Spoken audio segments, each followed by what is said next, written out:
உங்களை கொண்டு தொடங்கினதை நான் உங்களை கொண்டு செய்து முடிப்பேன் என்று கர்த்தர் வாக்கு கொடுக்கிறார்.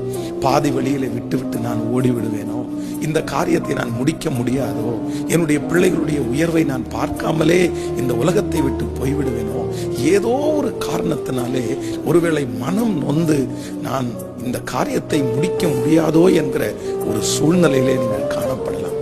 ஆனால் உன்னை கொண்டு நான் துவங்கினதை, உங்கள் கையிலே கொடுத்த அந்த காரியத்தை, எந்த பிரச்சனை வந்தாலும், எவ்வளவு போராட்டங்கள் வந்தாலும், எத்தனை பலவீனங்கள் வந்தாலும் ஆண்டவர் சொல்லுகிறார், நான் உங்களை கொண்டு செய்து முடிக்க வல்லவர்.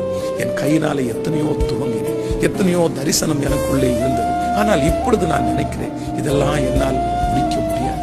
நான் எப்படி முடிப்பேன்? என் சரீரம் அதற்கு பலன் இல்லை, என் மனதிலே அதற்கு பலன் இல்லை, என் கையிலே பணம் இல்லை, எனக்கு நல்ல வேலை இல்லை. அன்னைக்கு எல்லாமே இருந்துச்சு, ஆனா இன்னைக்கு ஒன்றும் இல்லை. நான் எப்படி செய்து முடிப்பேன்? கர்த்தர் உங்களை பார்த்துதான் வாக்கு கொடுக்கிறார். பணத்தை பார்த்தல்ல, உங்களுடைய திறமையை பார்த்தல்ல, உங்கள்கிட்ட எவ்வளவு இருக்குது என்று பார்த்தல்ல. இந்த தரிசனத்தை கொடுத்தவர் கர்த்தர்.